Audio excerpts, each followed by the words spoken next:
Assalamualaikum warahmatullahi wabarakatuh. Selamat pagi, siang, sore.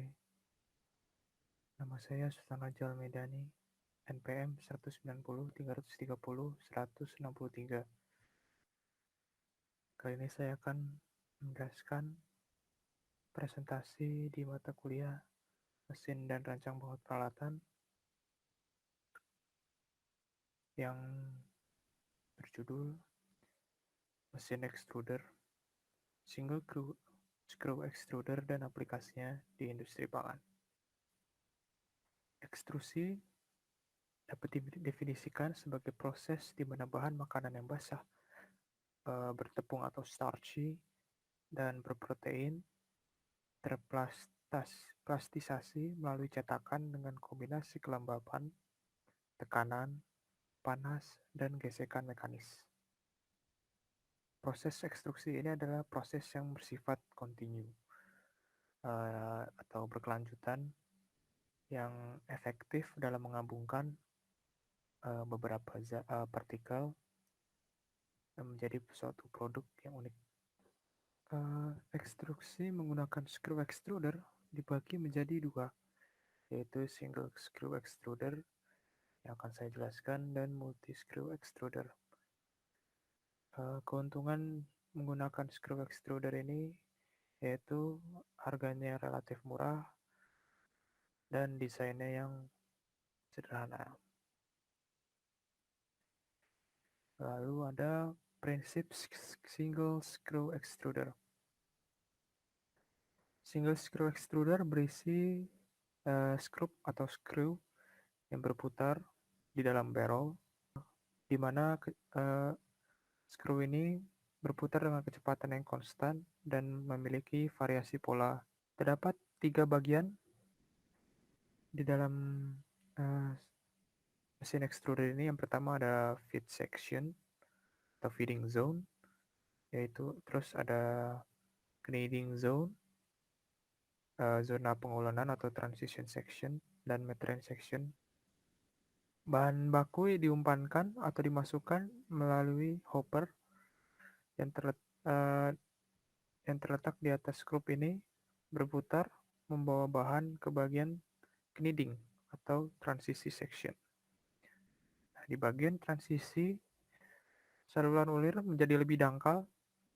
Bisa dilihat ini lebih diameternya lebih besar. Dan bahan akan mengalami kenaikan suhu. Oke. Jadi bahan yang dimasukkan ke feeding zone tadi akan mengalami desakan ke arah luar, yaitu ke arah dari sini. Dan dia tekanan di dalam barrel atau skru ini akan meningkat pada kneading zone atau transition section ini. Dan pada metering section, suhu akan meningkat dengan lebih cepat lagi. Setelah metering section, bahan akan keluar melalui lubang die.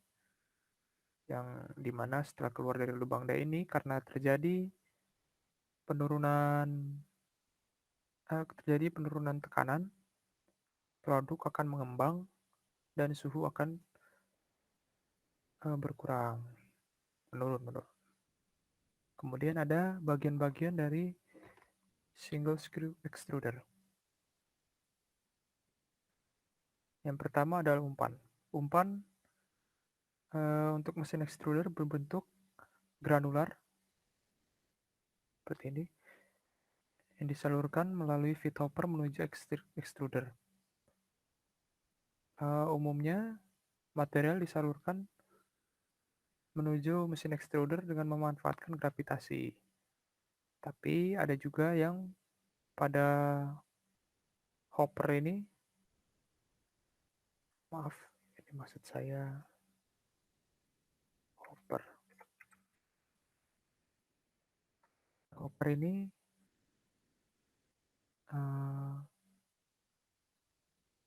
diberi seperti vibrator, sehingga bahan akan lebih mudah masuk. Kemudian ada bagian kedua yaitu extruder screw. Skru pada mesin extruder merupakan bagian yang paling penting karena putaran dari skru menghasilkan gerakan maju yang memindahkan material dari hopper menuju dies atau yang ujung atau ini ujung dari extruder. Ini ada chart komposisi beberapa material yang digunakan pada screw extruder. Biasanya yang umum digunakan adalah AISI 4104 4140 ini yang menggunakan bahan baja karbon medium karena alasan harga yang relatif murah dibandingkan dengan stainless steel yang mahal dan low carbon steel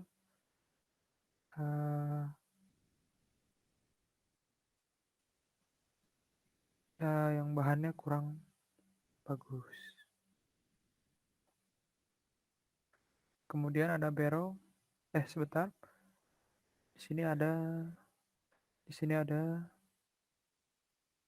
alasan kenapa dipilih AISI 4140. Bisa dilihat cost ratio-nya yang paling rendah.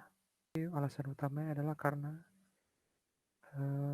harganya yang lebih murah daripada material-material yang lain.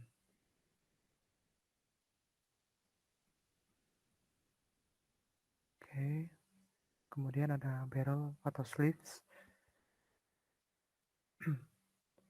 Ini adalah bagian yang menyeliputi tadi screw tadi. Ini adalah barrel. Barrel itu umumnya hanya sebuah tabung. Biasanya barrel ini dilapisi dengan yang namanya jacket yang memungkinkan uap atau minyak super panas untuk keluar sehingga suhu dapat diturunkan, meminimalisir suhu tinggi pada bahan. Kemudian ada breaker plate. Ini breaker plate. Breaker plate bertujuan untuk membuat aliran bahan menjadi lurus sebelum menuju die. Dan yang terakhir ada die atau pemotong, di mana die ini memiliki dua fungsi utama, yaitu membentuk produk akhir dan meningkatkan tekanan terhadap aliran material di dalam extruder, yang mana tekanan internal tadi sangat besar di dalamnya. Die ini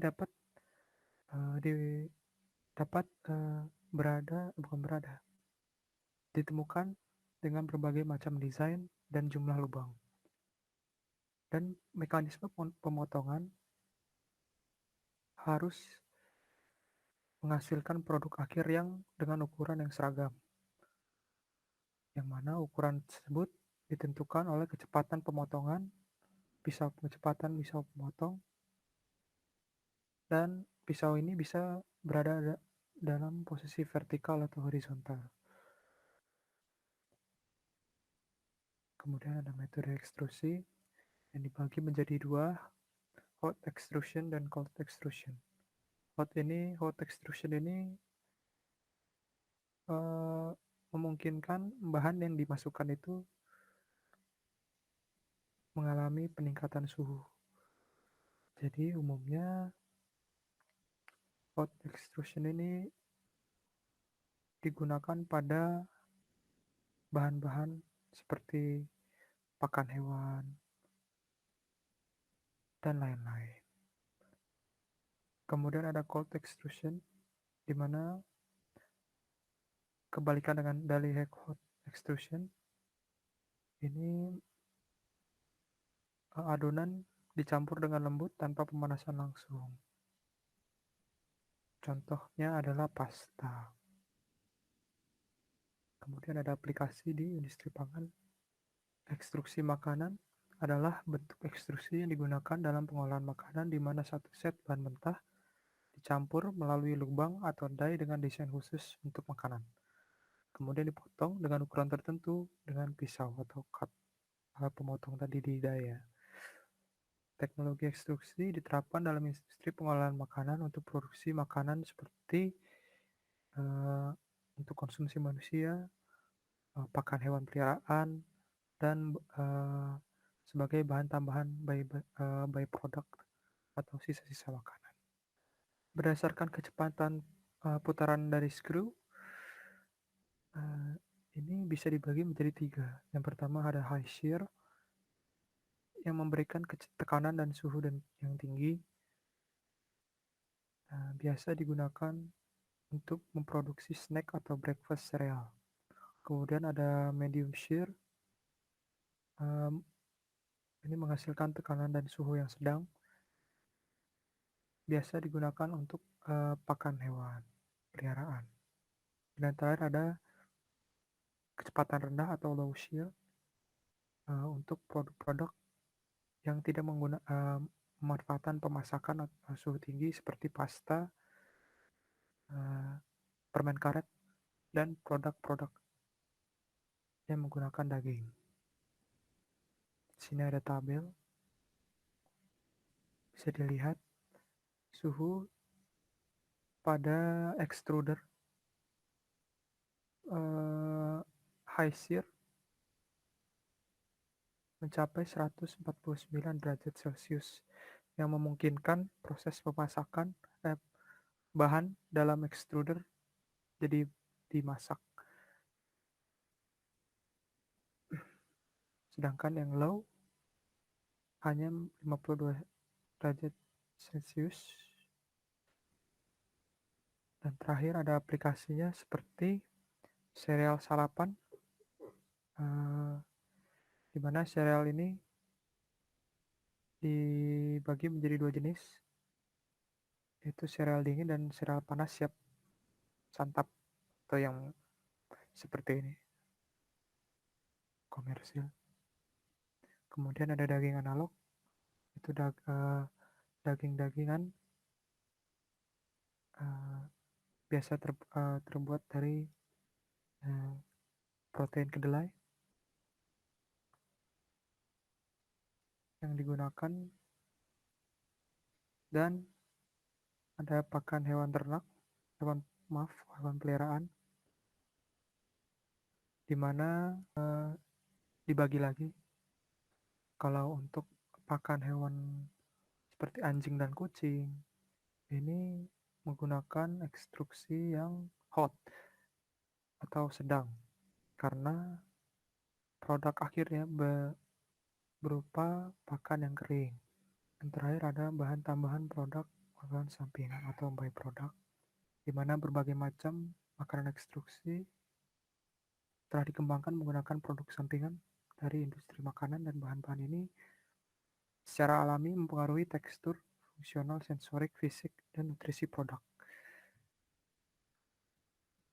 Biasanya digunakan seperti residu-residu buah dan sayuran untuk mengembangkan makanan yang diekstruksi, seperti produknya ada kulit dan biji tomat, terus pulp dari buah nanas, dan ampas dari sayuran wortel. Sekian, terima kasih. Kurang lebih ya mohon maaf. Wassalamualaikum warahmatullahi wabarakatuh.